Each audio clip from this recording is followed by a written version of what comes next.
ভারত আসলে বাংলাদেশ থেকে শেখেনি।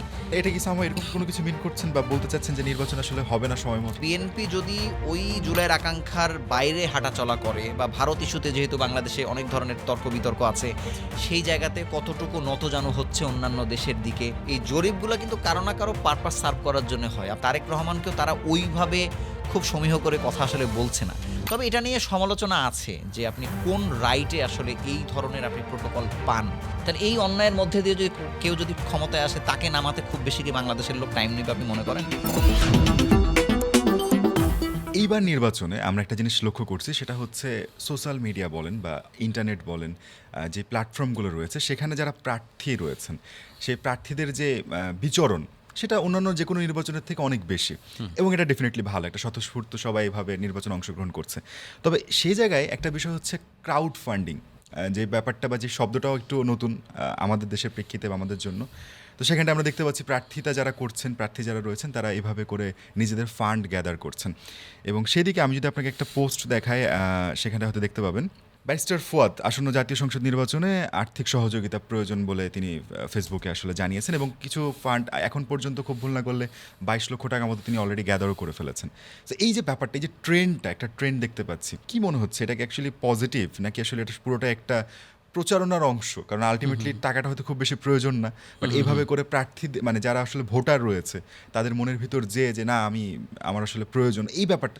এই যে ক্রাউড ফান্ডিং বা মানুষের কাছে টাকা চাওয়া, মানে এটি কিন্তু বেশি ব্র্যান্ডিং হয়েছে শরীফ ওসমান হাদির মাধ্যমে। হ্যাঁ, হ্যাঁ, হ্যাঁ। হ্যাঁ, তার যেমন মানুষের কাছে যাওয়া, ফজরের নামাজের পরে হয়তো মানুষের কাছে গিয়ে ভোট চাওয়া, মসজিদের ওই জায়গাতে কিন্তু অনেককে আমরা দেখেছি যে সরাসরি ফিল্ডে গিয়ে তাকে টাকা দিয়ে আসছে। কেউ 1,000 টাকা দিচ্ছে, কেউ হয়তো 50,000 টাকার বান্ডিল পর্যন্ত দিয়েছে। এখন এইটাকে আমার কাছে মনে হচ্ছে যে কেউ এটা ট্রেন্ড হিসেবে নিয়েছে। ইলেকশন কমিশনে যেহেতু এটা নিয়ে কোনো ধরনের নীতিমালা নেই, এটাকে যেহেতু অনেকে গ্রহণ করার চেষ্টা করছে, এটা ইয়েস নো ভেরি গুডে চলে যাওয়া উচিত, যে এটিকে আমরা দিব নাকি দিব না। যেমন আপনি তাসনিম জারার ক্ষেত্রে দেখেন যে সে কিন্তু টাকা নিয়েছে, তিনি তখন এনসিবিতে ছিলেন। এনসিপি থেকে যখন তিনি বেরিয়ে গেলেন, তখন তো সবাই তো আর ওই মানসিকতা থেকে টাকা দেয়নি। যখন চলে গেছে অনেকে মনে করছে যে আপনি যখন এনসিবি ছিলেন, এনসিবির মনে করে আপনাকে দিয়েছি, তাহলে টাকাটা ফেরত দিন। এটা নিয়ে প্রশ্ন উঠেছে। প্রথমে উনি বলে দিলেন আমি টাকা দিয়ে দিব, তারপরে আবার উনি আরেক ধরনের ব্যাখ্যা করলেন। তাহলে আমি তো ব্যক্তি নানা জায়গাতে কিন্তু পরিবর্তন হতে পারে, ওই সময় আসলে বাস্তবতাটা কি হবে? আর যাদের মনে করেন অঢেল টাকা আছে, পত্রিকাতে বলা হচ্ছে যে এতজন কোটিপতি, তিনি তো আর টাকা চাচ্ছেন না। না। এখন আমার মনে হয় যে এটা ভোট টানারও একটা কৌশল আসলে হতে পারে। এটা অপকৌশল কিনা সেটি ডিপেন্ড করে আসলে কে অপকৌশলটি করছে তার এটা উপরে। ক্রাউড ফান্ডিং এর নামে ক্রাউড গ্যাদারিংও বলা যায়। হতে পারে। ক্রাউড ফান্ডিং এর কথা বলি বা যখনই আমরা অর্থের বিষয়ে চলে যাচ্ছি, অর্থ মানেই হচ্ছে সেখানে আমরা কয়েকটা শব্দ আনতে পারি।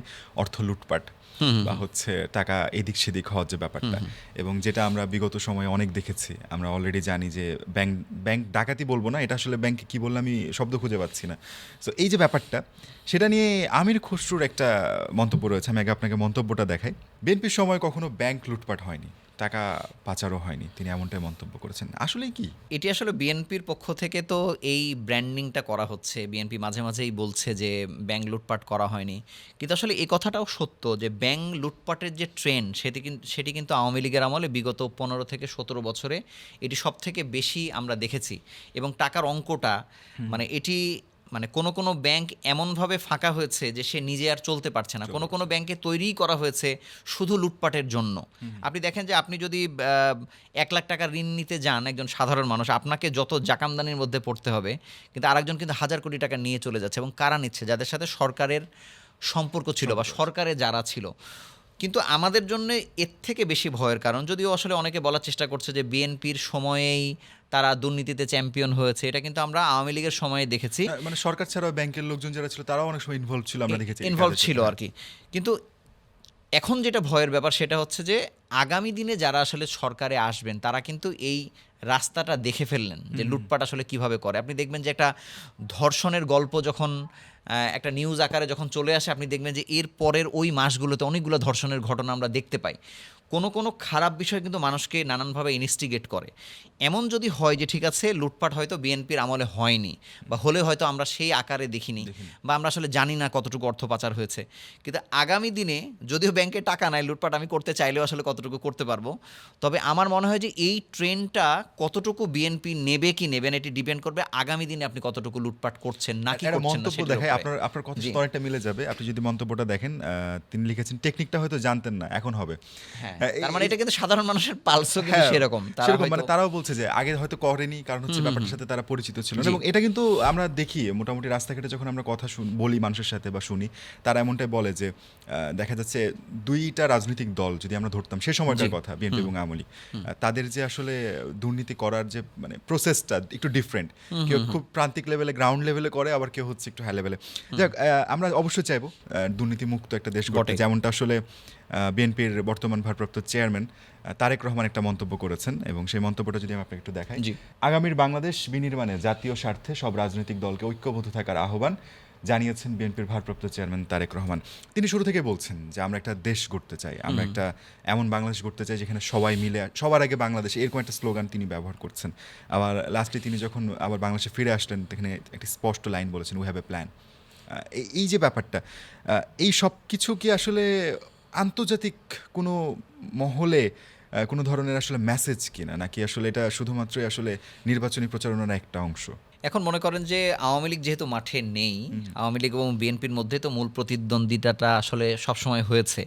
মানুষ কিন্তু অঘোষিতভাবে, দেশের মানুষ বলেন, রাজনৈতিক দল বলেন, তারা কিন্তু ধরে নিয়েছে যে হয়তো বিএনপি ক্ষমতায় আসছে, হয়তো তারেক রহমান দেশের প্রধানমন্ত্রী হচ্ছেন। আপনি দেখেন যে এই 2-1 দিনের মধ্যে আপনি দেখবেন যে তারেক রহমানের কাছে যারা দেখা করতে গেছেন, রাজনৈতিক দলের নেতৃবৃন্দ বা ঢাকা বিশ্ববিদ্যালয়ের উপাচার্য বা বিসিবির সভাপতি, যারাই যাক না কেন, যদিও তারা এটি বলে যাচ্ছেন যে আমরা আসলে বেগম জিয়ার শোক বইতে স্বাক্ষর করছে বা ওই কারণে আসলে গেছে, কিন্তু এখানে এর মধ্যে দিয়েই কিন্তু একটা মেরুকরণ হচ্ছে, একটি আলোচনা হচ্ছে। যারা বিরোধী দলে যাবেন বা বিএনপির সঙ্গে যারা জোট করবে না, তারাও কিন্তু তার সঙ্গে দেখা করছেন, এবং এর মধ্যেও কিন্তু এক ধরনের আলোচনা আছে। যেমন বিএনপির পক্ষ থেকে একসময় বলা হচ্ছিল জামাতও এটার সঙ্গে কোনোভাবে একটা আগ্রহ দেখিয়েছে যে একটি জাতীয় সরকার হবে কিনা। তো আলোচনাটা এখন এমন মনে হচ্ছে যে সবগুলো রাজনৈতিক দলের ব্যাপারে গত 2-1 দিনের মধ্যে সবথেকে মূল আলোচনা যে আমরা জাতীয় স্বার্থে সবাই এক থাকব, অন্যান্য যত ধরনের সংস্কার সেই জায়গাতে সবাই সবার ভিন্নমত পোষণ করতে পারে। কিন্তু দেখেন সাউন্ডটা কিন্তু মনে হচ্ছে যে আসলে তারেক রহমানই আসলে সব কিছু করবেন বা তাকে সবাই সহযোগিতা করবে, এটা শুনলে কিন্তু এরকম লাগে। নির্বাচনে আসলে আর কি জাতীয় সরকার গঠনের সুযোগ আছে কিনা? এখনো অনেক আলোচনা বাকি আছে, এখনো এটা বলা যাবে না আর কি। আচ্ছা। এটি আসলে শেষ দিন পর্যন্ত আলোচনা হতে পারে, এটি এখনই বলে ফেলা সম্ভব না। এটা কি সামহাও এরকম কোনো কিছু মিন করছেন বা বলতে চাচ্ছেন যে নির্বাচন আসলে হবে না সময় মতো? নির্বাচন সময় মতোই হবে, নির্বাচন প্রতিদ্বন্দ্বিতাপূর্ণ হবে, কিন্তু বিএনপি আসলে দেশ আসলে যেই পর্যায়ে গেছে, আমরা যেমন বলছি যে ব্যাংক লুটপাটের কথা, অর্থনৈতিক দিক থেকে ক্ষতি, জুলাইয়ের আকাঙ্ক্ষা বাস্তবায়নের একটা দাবি বাংলাদেশের পক্ষ থেকে আছে, এগুলো আসলে বিএনপি যদি ওই জুলাইয়ের আকাঙ্ক্ষার বাইরে হাঁটাচলা করে বা ভারত ইস্যুতে যেহেতু বাংলাদেশে অনেক ধরনের তর্ক বিতর্ক আছে, সেই জায়গাতে কতটুকু নতজানু হচ্ছে অন্যান্য দেশের দিকে, এই সব কিছু মিলে বিএনপির বিপক্ষে যদি এখন জামাত বা জুলাইয়ের যারা পক্ষের শক্তি বা এনসিপি অন্য কেউ যদি নেমে যায়, তখন কি আসলে বিএনপি এটি সামাল দিতে পারবে কিনা, এই আলোচনাতে আসলে জাতীয় সরকারের আলোচনাটা একটু দৃশ্যমান হচ্ছে। তবে ডিপেন্ড করছে আসলে নির্বাচনে কে কতটা আসন পাবে এটার উপরে। এই অ্যালায়েন্সটা আসলে আগেই হবে কিনা নাকি ভোটের পরে আসলে আলোচনা হবে, এটা নিয়ে যেমন আপনার আমার মনের মধ্যে সন্দেহ রয়েছে, অনেক ধরনের প্রশ্ন রয়েছে, অনেক ধরনের প্রেডিকশন রয়েছে। তো আমি একটা রিপোর্ট দেখাতে চাই। এই ধরনের রিপোর্ট আমরা প্রত্যেক সপ্তাহে পাচ্ছি, আমি জানি না রিপোর্টগুলো কারা করছে এবং এই যখন সমীকরণগুলো তারা বের করে, আমি জানিও না কাদেরকে উপর স্যাম্পলগুলো কীভাবে কালেক্ট করে। আপনি যদি দেখেন যে বিএনপিকে 70%, জামায়াতে ইসলামীকে হচ্ছে 19% আর হচ্ছে এনসিপিকে 2.6% মানুষ ভোট দিতে চায়, এমনটা জানিয়েছেন। ব্যাপারটা কি আসলে এভাবেই ঘুরছে, এটাই? বাংলাদেশে যতগুলো জরিপ এখন পর্যন্ত হলো, প্রথমটাতে দেখা গেল যে মনে করেন জামাত একটু কাছাকাছি, পরেরটাতে দেখলাম যে আরও কাছাকাছি, এখন আবার দেখছি পুরোই উল্টো। হ্যাঁ। এই জরিপগুলো কিন্তু কারো না কারো পারপাস সার্ভ করার জন্য হয়। আপনি এমনও কোনো সময় দেখা যায় যে জরিপের ফান্ডই আসলে একটা দল আসলে কোনো না কোনোভাবে দিচ্ছে। এখন এটার পার্থক্যটা এত বেশি, এখন আপনি কোনটাকে বিশ্বাস করবেন? আবার এটা এমনও হতে পারে, আপনি দেখবেন যে নির্বাচনের আগে আরও অনেকগুলো জরিপ হচ্ছে এবং এটা কিন্তু মানুষের হাইপকে একটু মডিফাই করে, কিন্তু যে ঠিক আছে আমি দেখলাম। তাহলে কি হচ্ছে, এই জরিপের মাধ্যমে অ্যাকচুয়ালি খুব কনক্রিট জায়গাতে যাওয়াটা আসলে কঠিন। হাসরাত আব্দুল্লাহ তিনি একটা জায়গায় বললেন যে আসলে তিনি বলতে চাচ্ছেন যেটা, যে বর্তমান সময়ে যে প্রশাসন রয়েছে, তিনি ধরে কয়েকটা পোস্টের নাম বলেছে, আমি সেদিকে গেলাম না, প্রশাসন মিন করেছে, তারা অলরেডি বায়াসড। তারা কিছুটা ঝুঁকে গেছে কোনো একটা দলের দিকে। এনসিপির একটা বিষয় দেখবেন যে এনসিপি আসলে কোন জোটে যাবে এটি নিয়ে কিন্তু এক ধরনের ব্যাপক আলোচনা ছিল। এনসিপি কত ভোট পাবে, কত আসন পাবে, এর থেকে বড় আলোচনা ছিল সে কি বিএনপিতে যাবে নাকি জামাতে যাবে। শেষ পর্যন্ত যখন তারা জামাতের সাথে জোটবদ্ধ হয়েছে, এখন তার সব কথাই বিএনপির বিরুদ্ধে হবে। এবং আপনি দেখেন যে জুলাইয়ের 15-17 বছরে সেই সংখ্যাটা যদি আপনি 10 জনও বলেন, মূল ফিগার যারা, বা 20 জন বলেন, বা আপনি ঢাকা বিশ্ববিদ্যালয় থেকে যে আন্দোলনটি শুরু হয়েছে এখানে কতজন মানুষ নেতৃত্ব দিয়েছে, সব মিলে আপনি 500 লোকও পাবেন না টোটাল আন্দোলনের সাথে ছিল। কিন্তু তারা মূল যে কাজটি করতে পেরেছে, বাংলাদেশের মানুষের বুকের ভেতরে ওই দাবানলটা তারা ছড়িয়ে দিতে পেরেছে। এ কারণে যেহেতু তারা নতুন আসছে, যেহেতু তাদের দুর্নীতির প্রসঙ্গগুলো আসলে যত বেশি আলোচনায় আসছে, এগুলো কিন্তু খুব বেশি যে প্রমাণ করতে না, আসলে না, অনেকে হ্যাঁ। পারেনি। বলা হচ্ছে যে ঠিক আছে, ছাত্রদের অমক দুর্নীতি করেছে, এই দুর্নীতি করেছে। তো তাদের কথা বলার রাইটটা এখনও কম্পারেটিভলি বেশি, কারণ আপনি জামাত তো বহু বছর ধরে রাজনীতি করছে, আওয়ামী লীগ করছে, বিএনপি করছে, তো তারা তাদেরকে যেহেতু মানুষ দেখেছে অলরেডি, দেখেছে তারা অলরেডি। প্রুভেন। এবং এনসিপি যেহেতু একটি সবথেকে বাংলাদেশের একেবারে দীর্ঘস্থায়ী শক্তির বিরুদ্ধে সবথেকে বেশি মাথা উঁচু করে কথা বলেছে, তারা তারেক রহমান আগামী দিনের প্রধানমন্ত্রী হোক বা না হোক, তারেক রহমানকেও তারা ওইভাবে খুব সমীহ করে কথা আসলে বলছে না। এবং তারা যেটি বলার চেষ্টা করছে যে আমরা কাউকে যেহেতু কিছু মনে করিনি, তারেক রহমানকে ঘিরে তার আগমন, তাকে হচ্ছে প্রোটোকল দেয়া, বা তারেক রহমান দেশে আসার কারণে সবগুলো রাজনৈতিক দলের যে একটা স্রোত তৈরি হওয়া, যদিও এখানে বেগম জিয়ার একটি প্রসঙ্গ আছে, তার জানাজা, কিন্তু তারপর আপনি দেখবেন যে একটা অঘোষিত একটা যোগাযোগ, বিজনেসম্যান যারা আছেন, যারা বৈঠক হয়েছে already, বৈঠক হ্যাঁ। হচ্ছে না, যে সাংবাদিকদের মধ্যে যাওয়া, সব পক্ষের মানে একবার যেন বিএনপি অফিসে আসলে যেতে হবে, এটা কি শুধুই বেগম জিয়া কিনা, নাকি এটা একটা ক্ষমতার দিকে আসলে হেলে যাওয়া, মানে এই বিষয়গুলোকে আসলে এনসিপি জামাতের থেকেও বেশি আসলে খোলামেলা কথা বলছে। তবে এটা নিয়ে সমালোচনা আছে যে আপনি কোন রাইটে আসলে এই ধরনের আপনি প্রোটোকল পান, বা কেনই বা সবাই আসলে বিএনপি মুখী হয়ে যাচ্ছে। এবং দেখেন যে জামাতের যে একটা বিশাল আলোচনা ছিল জামাতকে নিয়ে, ওই আলোচনার কিন্তু একটু ফিকে হচ্ছে বা ধোঁয়াশা হচ্ছে তারেক রহমান দেশে আসার কারণে। ঢাকা 17 আসনের প্রার্থী, জামাত প্রার্থী, তিনি বলছেন যে তারেক রহমানকে আমি চ্যালেঞ্জ মনে করি না। কি বলবেন, কনফিডেন্স নাকি ওভার কনফিডেন্স? মানে এটা আসলে উনি কেন মনে করবেন? কারণ আপনি যখন মাঠে লড়াই করবেন, আপনি যদি আগেই বলেন যে আমি অমুককে ভাবতেছি, তিনি আমার শক্তিশালী প্রতিদ্বন্দ্বী, মানে সেই জায়গা থেকে উনি ঠিক আছেন। কিন্তু উনার যে যুক্তি উনি তুলে ধরেছেন, উনি বলছেন যে তারেক রহমানও কখনো নির্বাচন করেনি, আমিও কখনো নির্বাচন করিনি। আচ্ছা আচ্ছা, ও। এবং তিনি যেহেতু এই আসনে দীর্ঘদিন ধরে কাজ করছেন, তিনি যেহেতু একজন ডাক্তার, তিনি ডাক্তার হিসেবে নানান ধরনের ক্যাম্পেইন করেছেন, এবং জামাতের যতগুলো প্রার্থী ঢাকাতে আছে, এবং বলা হয় যে যে কয়েকজন কোটিপতি প্রার্থী আছে আর কি ঢাকায় জামাতের, তার মধ্যে উনি একজন। তো এই কনফিডেন্টটা একজন প্রতিদ্বন্দ্বী প্রার্থীর পক্ষ থেকে মানে এটা হতেই পারে। এখন এটা ওভার কনফিডেন্স না কনফিডেন্স, আসলে নির্বাচন হওয়ার পরে ভোটের ফলাফলের- রেজাল্টে আসলে বলা যাবে। তবে এটাও তো সত্য যে জামাতের তো আসলে ঢাকায় তেমন কোনো ফলাফল নেই, কারণ বিএনপির এমনি একটা ভোট আছে, আপনি খোঁজ নিলে হয়তো দেখবেন যে এই আসনে বিএনপি অনেকবার জিতেছে, সেই জায়গাতে এটি দুঃসাহসী বলা যায়। এবার একটু দেশের বাইরে যদি আমরা যাই, দেশের বাইরে আমাদের খুব কাছের বন্ধু রাষ্ট্র ভারত প্রসঙ্গে যদি যাই, এই মুহূর্তে সোশ্যাল মিডিয়া সব থেকে আলোচিত যে বিষয়টা, যদিও সবাই প্রশংসা করছে কেন, এটাও একটা বড় প্রশ্ন হতে পারে। মুস্তাফিজকে নিয়ে রাজনীতির মানে ধাক্কা T20 বিশ্বকাপে। অতি সম্প্রতি ব্যারিস্টার ফুয়াদ এবি পার্টির তিনি একটা কথা বলেছেন যে 15 মাসেও বাংলাদেশের প্রশ্নে ভারত তার অবস্থান পরিবর্তন করেনি, ভারত আসলে বাংলাদেশ থেকে শেখেনি, এই শব্দটা ব্যবহার করেছেন, এবং বলেছেন যে ক্রিকেটার মুস্তাফিজ এটা অনুষঙ্গ মাত্র, এটি একটি উদাহরণ। কিন্তু বাংলাদেশে 5 আগস্টের পর থেকে এখন পর্যন্ত, বিশেষ করে হাদি সহ, আপনি দেখবেন যে আধিপত্যবাদের বিরুদ্ধে এক ধরনের লড়াই, এক ধরনের দাবানল বাংলাদেশে চলছে। এই আধিপত্যবাদ মানে আমি শুধুমাত্র ভারতের কথা বলছি না, মানে বাংলাদেশের জন্মই তো হয়েছে পাকিস্তানের আধিপত্যবাদের বিরুদ্ধে লড়তে গিয়ে, লড়াই করে। এবং এর আগেও কিন্তু ব্রিটিশদের বিরুদ্ধে আধিপত্যবাদের সেই জায়গাতেও কিন্তু বাঙালি যারা ছিলেন তাদের কিন্তু এক ধরনের অবস্থান ছিল। বাংলাদেশ এটা কোনোভাবে আসলে নেয় না, সে যেই হোক না কেন, কিন্তু এটিকে আসলে চাপা দেওয়ার চেষ্টা করা হয়েছে সবসময়, যে না সে আমার বন্ধু, অমক আমার বন্ধু।